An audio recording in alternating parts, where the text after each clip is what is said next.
All right. In this video lesson, we are going to continue talking about the senses and look at the eye and its accessory structures. Many people believe that nature considers our sense of sight to be one of the most important senses that we have. So when we look at your eye, we also have to look at these things that help your eye, which we call your accessory structures. Okay, so why do we have eyebrows and eyelashes? Well, most of the hair on humans' bodies is vestigial, which means we don't really need it anymore. The hair on the top of our heads is pretty much used for warmth.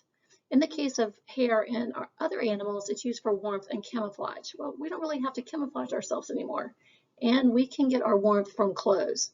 So a lot of our hair is used to filter. If you think about it, we have hair hanging down over our ears, we have hair in our nose, we have hair in our vaginal areas and our anal areas. It's basically there to filter. So by having this eyebrow, if you think about it, most things falling from the sky are going to fall downward. So by having your eyebrows and your eyelashes, they're going to help trap trash before it can get to your eye, because your eye is alive. Pretty much when you look at yourself in the mirror, everything you're looking at is dead other than your eyeball itself. So you can't infect dead tissue. Your skin's dead, your hair's dead, but your eyeballs are living tissues, so we have to protect them. Now, we have eyelids. Well, anytime you see palp or pap in anatomy, that means a fold. So your eyelids are basically this huge fold. It's this huge fissure. If you remember when we talked about the brain, a fissure is a really deep fold. If you were to take your eyeball out, you wouldn't see blank bone. You would see skin, because we've got this deep fold that we call your palpebrae. You've got your anterior and your inferior palpebrae, or your superior and inferior palpebrae, your upper eyelid and your lower eyelid. Now, in the case of our upper eyelid's the one that really does all the moving. And as you blink, you're going to help scrape the surface of your eye. You're going to scrape the surface of your eye, and you're going to collect a whole bunch of dirty mucus down here in your lower eyelid. So in the case of our eyelids, they're going to meet at these two areas right here. And those two areas are what we call the canthus. Now remember, lateral means towards the ear and medial means towards the nose. But where our two eyelids attach, that's what we call the canthus. Now, the medial canthus has this fleshy port right here. It's called the caruncle. And the caruncle helps secrete mucus. And we need mucus on our eye in order to trap trash. Also, since our eye is alive, it's living tissue, we have to keep it wet.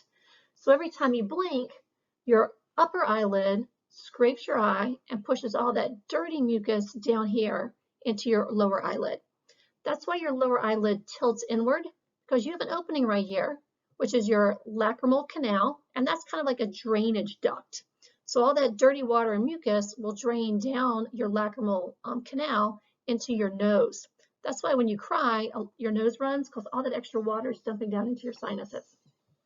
And also, when you lift your eye back up, you're going to take some mucus from that lateral caruncle and cover your eyeball with that mucus again in order to keep it moist and to help trap trash.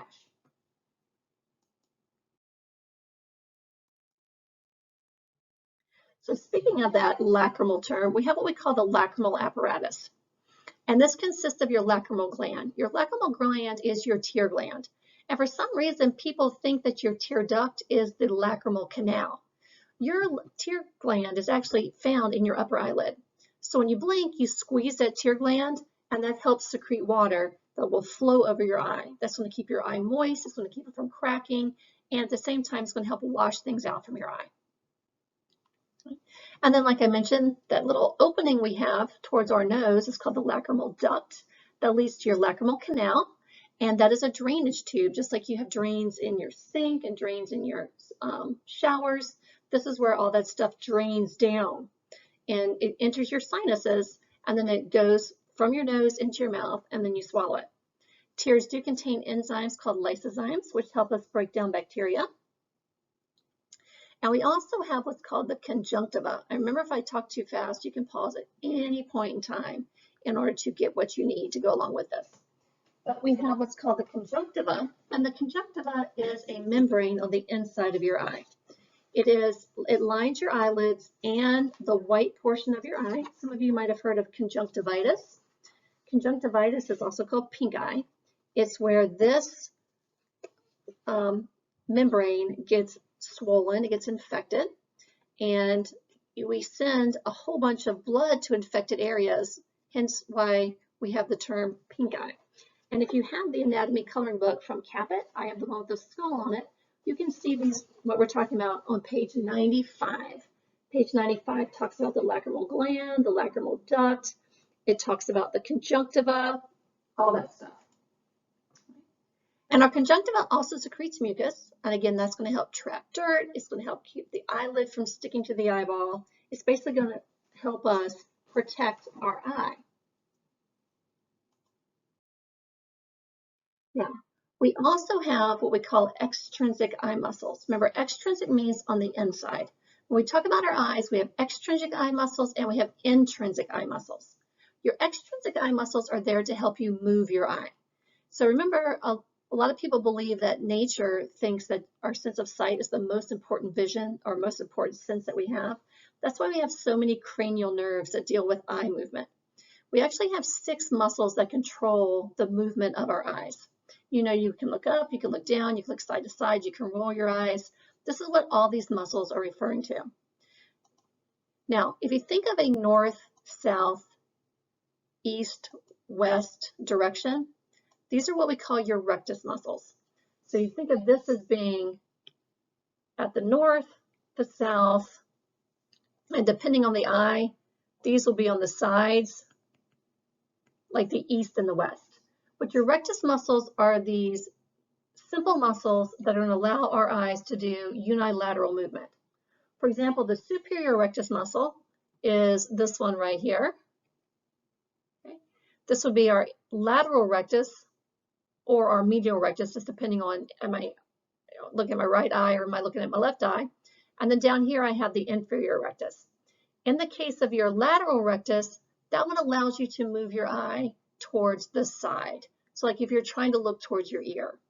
Your medial rectus is the one that moves your eye. So like you're looking towards your nose, like you're cross-eyed. Superior rectus muscles allow you to look straight up, and inferior rectus muscles allow you to look down. You also have what we call your obliques, your inferior obliques and your superior obliques. These are actually round muscles that go around the bottom of the eye and around the top of the eye. In this drawing here, you can see the inferior oblique and how this would actually wrap around the bottom of your eye. The superior oblique is going to wrap around the top of your eye. This is the one that kind of gives you multiple ranges of motion. Like your superior rectus just lets you look straight up, but your superior oblique is the one that lets you kind of look up and over. So it kind of allows you to roll your eyes. Okay. Now you can also have a condition called saccades.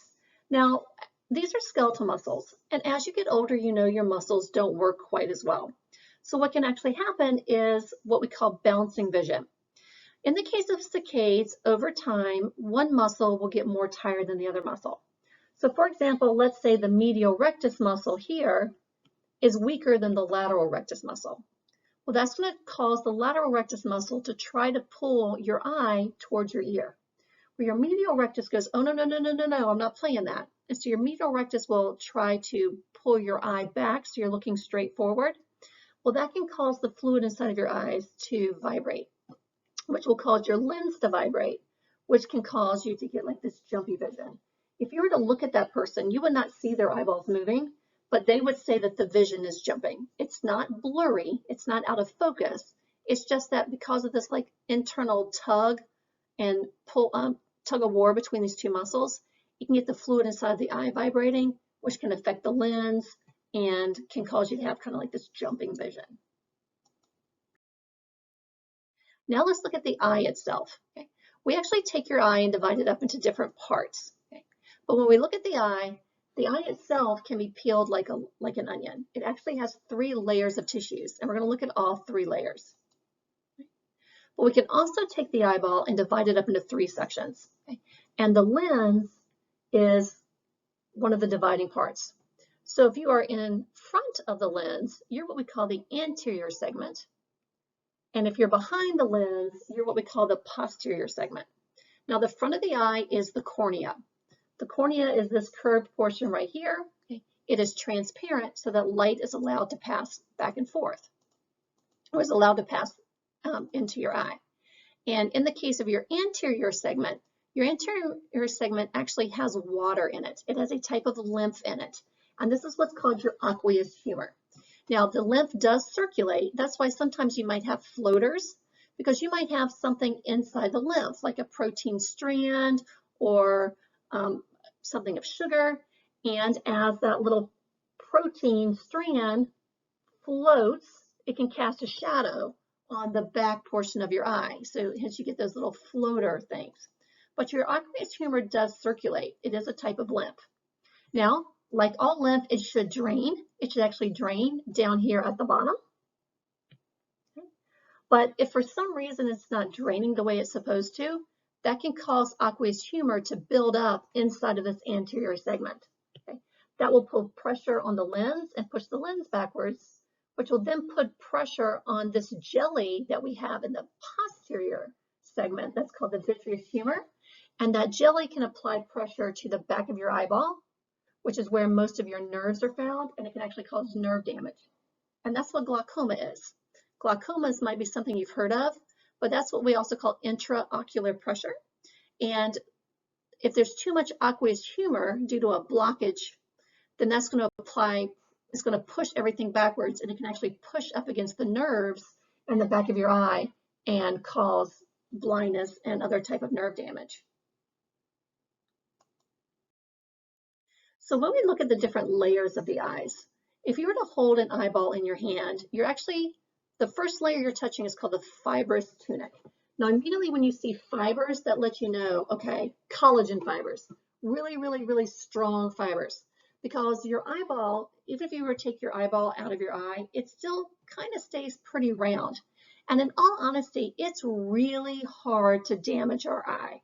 If you think about our eye as living tissue, and it's really hard to scratch your eyeball because of these fibers that make it up. So this is the outermost layer, okay? And it has what we call the sclera and the cornea. The sclera is what you call the white portion of your eye. It is a very tough protective layer. It's got collagen fibers in it, but it also has this thick protein called albumin. Now you're very familiar with albumin if you eat eggs. Egg whites also have albumin. Albumin turns white and thick when it's heated up. Well, if you think about it, our body's at 98.6 degrees. So the albumin is thick and white, just like in an egg white. And it needs to be thick. It needs to be strong because this is where our extrinsic muscles attach. If this layer wasn't strong, the moment you went to move that eye, you would tear your eyeball. You also have the cornea, which is not made from albumin. It's collagen. It is transparent because this is where light is going to enter your eye. Now, if you were to peel the fibrous tunic off, right underneath that you have the vascular tunic. Now, the fibrous tunic is avascular. There's no blood vessels in the sclera. There's no blood vessels in the cornea because this is the outermost region. You don't want blood vessels to be available to the outside world because something can get into that blood vessel and spread throughout your body. So your sclera is avascular. All the blood vessels are found in the layer underneath it. That's why it's called the vascular tunic. Now the vascular tunic has several parts to it. It's also called the uvea because it's going to deal with UV light. And like I said, this is going really slow. It's the middle layer that makes up several different parts. The first part here, you can see, is called the choroid. The choroid is highly vascularized, which means it has a lot of blood vessels, and it's a dark brown membrane. If you think about it, we have light shining into our eyes. Well, your skin can get sunburned. The last thing you want is the inside of your eyeball to get sunburned. So the insides of our eyes actually have this dark melanin. They're actually a brownish in color. And that's to help us absorb the UV light as it enters our eyes. Your iris and pupil also are part of your vascular layer. Now your iris is the colored portion of your eye, and it's actually a sphincter muscle. Remember, sphincter muscles are basically doors that open and close a tube. Well, we just don't have a tube running through this. So if you think about your digestive system, you have the the cardiac sphincter, you have the pyloric sphincter, you have the ileocholic valve, you have the anal sphincter. These are all sphincter muscles. They're all round muscles that usually open and close a tube. Just in this case, you don't have a tube. You have your pupil. Now your pupil technically doesn't exist. It's a hole. Your pupil's not black. The inside of your eye is black. And you know that the iris can dilate and constrict. It's going to control how much light's allowed to enter the inside of your eye. Which then leads us to the lens and ciliary body. This is still part of the vascular tunic. Okay. And the lens is a flexible sac of guanine. Think of it as a Ziploc bag full of water. So you have that Ziploc bag in your hand, and you can squish that Ziploc baggie, or you can take that Ziploc baggie and stretch it. That's how your lens works. We have muscles that attach to our lens called ciliary muscles. And these are the ones that either squish our lens or take our lens and stretch our lens. And this is how we are able to focus on things. So when we want to see far away, these ciliary muscles will shorten, and that's going to pull our lens, and it's going to stretch our lens and make it nice and skinny. We want to see things that are close up. These ciliary muscles will relax, which means they kind of sag back down and squish the lens in order to allow us to see things that are close up. Now, if your ciliary muscles are either too short or too long, your lens is not going to work the way that it's supposed to. So, for example, hyperopia. Hyperopia is what a lot of people call farsightedness. What that means is, in this case, the ciliary muscles are very short. So the lens stays stretched, the lens stays long and skinny. So it's very hard to see things close up. You can see far away easily, but when you try to see things close up, they're very blurry. The opposite of that is myopia. This is when the ciliary muscles are too long. And so they have a hard time stretching the lens out. So your lens kind of stays squished and fat. So you have an easy time seeing things close up. This is nearsightedness. You have no problem seeing things close up, but things far away are blurry. Your ciliary muscles change the shape of your lens, but your lens has to be held in place, and it's held in place by these things called suspensory ligaments. Which then leads us to our sensory tunic. The sensory tunic is also called the retina. This is the innermost layer of your eye. So when the doctor looks through your pupil, they're looking at the retina. And it's called the sensory tunic. Obviously, anytime you see tunic, it's a layer. It's called the sensory tunic because this is where you're going to find your nerves. It is pigmented. Like I said, the pupil isn't black. The inside of your eye is black. And this is the inside of your eye. It's this dark black or brown color in order to help absorb sunlight. Just like our skin turns darker in the sun in order to protect us, the last thing that you want is the inside of your eye to get sunburned. And this is where we find our photoreceptors. Remember, photoreceptors are our nerves that respond to light. They heat up and then they reach threshold. They are bipolar neurons, and we have rods and cones. Now, they do not work at the same time. In really dim light, your rods are turned on. This is used in dim, slow-moving light. You might have woken up in the middle of the night and opened your eyes and it looks very grainy. Well, that's because your rods are working. Your rods work in very low light. They don't form clear pictures and they will not allow you to see color. What you might think of as dim light, like in your room, if you can look around your room and you still can see different colors, that's not dim light, because your cones allow you to see color. And this is what we call bright light or fast moving light.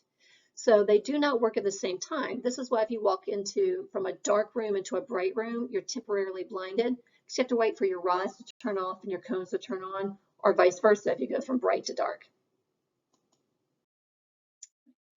And then the last thing here, we do have something called the optic disc, which a lot of people call the blind spot. This is the area where your optic nerve attaches to your eyeball. Everybody has an optic disc. There are no photoreceptors in this area, hence the term blind spot. So if light hits this area of your eye, you don't see anything.